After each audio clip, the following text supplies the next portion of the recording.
तो नितिन अवस्थी सर, आपने हमारा इंश्योरेंस ऑटोमेशन पे सेशन लिया था और अब आपने हमारे जो ट्रेनिंग सेशंस है वो भी काफी सारे ले ली। तो जब आपने सेशन लिए, शुरुआत की, तो उससे पहले क्या एक्सपेक्टेशन थी और क्या जो एक्सपेक्टेशन आपकी मीट हो पाई है?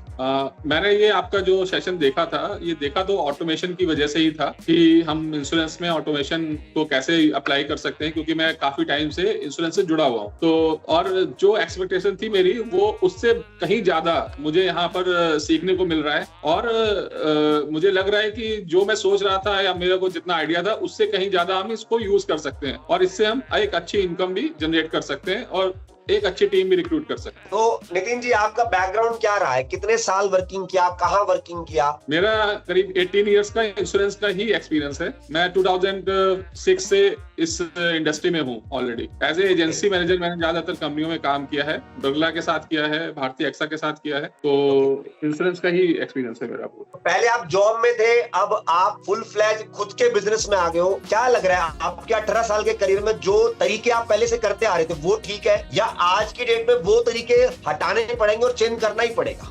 मैं जब 2006 में जब ज्वाइन किया था और 2024 में जब छोड़ा, तो तब तक हम सेम पैटर्न पे ही काम कर रहे थे, और जो कि बहुत ही मतलब एक तरीके से मार्केट में ना उसको बोल सकते हैं कि सारे लोगों को कहते हैं कि ना कुछ नया नहीं आ रहा था और इंडस्ट्री उस हिसाब से ग्रो नहीं कर रही है जिस हिसाब से करनी चाहिए। तो जो अगर हम अपने को टाइम के हिसाब से चेंज नहीं करेंगे, तो इसमें क्या है, ऑटोमेशन में बहुत सारे फायदे हैं। इंश्योरेंस में पहले हम लोग को 1-1 घंटे 2-2 घंटे ट्रैवल करके जाना होता था, वो टाइम बचा है ना, पेपर वर्क बच गया बहुत सारा। तो उसकी वजह से हमारा जो एक होता है ना कि इंडस्ट्री मतलब काम का जो एक टेंशन होता था कि जाना है, ट्रैफिक में फंसना है और पेपर वर्क बहुत होता था, वो सारा चीजें कम हो गई। हम कम टाइम में ज्यादा लोगों से मिल पाते हैं और अपनी उसी हिसाब से अपनी इनकम भी ग्रो कर पाते हैं। कि मान लो जैसे हमने सेशन के अंदर अपना सोशल मीडिया ब्रांडिंग ऑटोमेशन देखा, लीड जनरेशन पार्ट देखा, व्हाट्सएप ऑटोमेशन देखा, तो क्या अगर कोई ऑटोमेशन के साथ इंश्योरेंस इंडस्ट्री में आगे बढ़ना चाहे तो उसके लिए क्या आप क्या कहना चाहेंगे कि वो कितना अर्न कर सकता है? भाई, कितनी बड़ी टीम के साथ 1 महीना, 2 महीना, 3 महीना, 1 साल पूरा लगा दे, अपना ऑटोमेशन के साथ चले, तो कितना अर्न कर पाएगा? क्या लगता है आपको? अर्न करना तो अनलिमिटेड है, मतलब वो तो उसके ऊपर है कि कितना वो एफर्ट डालेगा। लेकिन मैं इतना जरूर बोल सकता हूँ कि जो काम हम अगर ऑफलाइन करते हैं या 1 to मतलब विदाउट ऑटोमेशन करते हैं, तो जो काम करने में हमें 5 से 10 साल लगते हैं, वो हमें यहाँ पर 1 साल में हम अचीव करते हैं।